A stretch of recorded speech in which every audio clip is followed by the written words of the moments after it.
결국 당권 전쟁 시작됐다.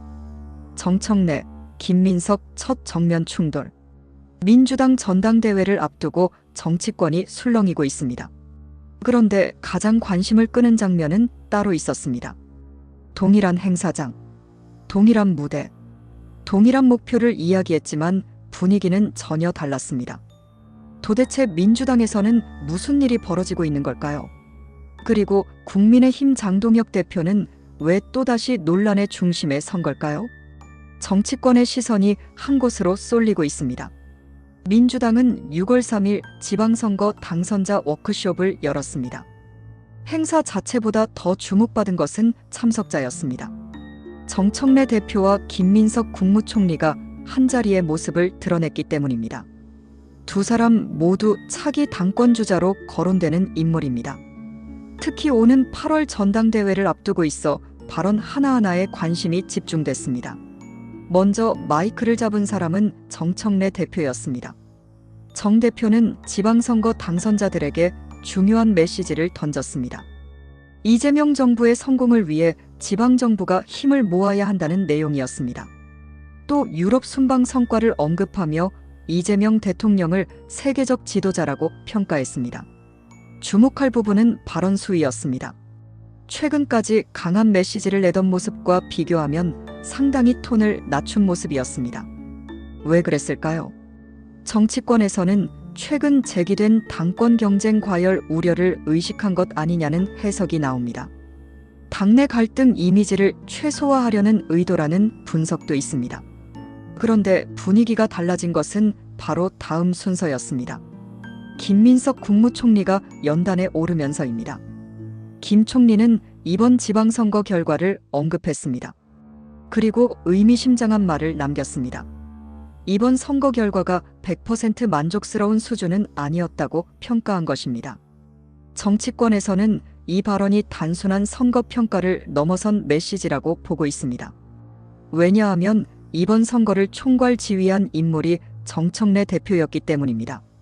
결국 김 총리가 사실상 정 대표를 향해 견제구를 던진 것 아니냐는 해석이 나오기 시작했습니다. 여기서 끝이 아니었습니다. 김 총리는 대통령 중심의 당정 일체를 강조했습니다. 그러면서 당에 복귀하게 되면 최선을 다해 역할을 하겠다고 밝혔습니다. 이 발언 역시 당권 도전 의지를 내비친 것이라는 분석이 이어졌습니다. 정치권에서는 사실상 두 사람이 공개 무대에서 첫 신경전을 벌인 것으로 보고 있습니다. 물론 양측 모두 직접적인 충돌은 부인하고 있습니다. 하지만 전당대회가 가까워질수록 경쟁은 더욱 치열해질 가능성이 높습니다. 정청래 대표는 조만간 대표직을 내려놓고 연임 도전을 공식화할 것이라는 전망이 나옵니다. 김민석 총리 역시 후임 총리 인준 절차가 마무리되면 본격적인 준비에 들어갈 것으로 예상됩니다. 결국 민주당의 관심은 당권 경쟁으로 향하고 있습니다. 그런데 야당 상황도 만만치 않습니다. 국민의힘 장동혁 대표 역시 중대한 기로에 서 있습니다. 지난주 당내에서는 지도부 사퇴를 둘러싼 격론이 벌어졌습니다. 이후 장 대표가 입원하면서 갈등은 잠시 수면 아래로 내려간 상태입니다. 하지만 갈등이 끝난 것은 아니라는 분석이 많습니다. 실제로 국민의힘은 오늘 지방선거 평가 자료를 공개했습니다. 그런데 내용이 예상 밖이었습니다.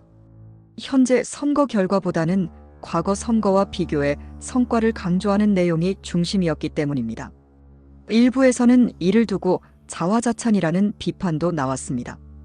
반면 당 지도부 측은 어려운 여건 속에서도 의미 있는 성과를 냈다는 입장입니다.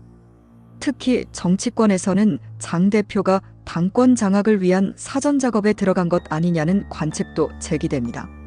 당직 개편 가능성까지 거론되고 있기 때문입니다. 결국 여야 모두 당권을 둘러싼 긴장감이 높아지고 있습니다.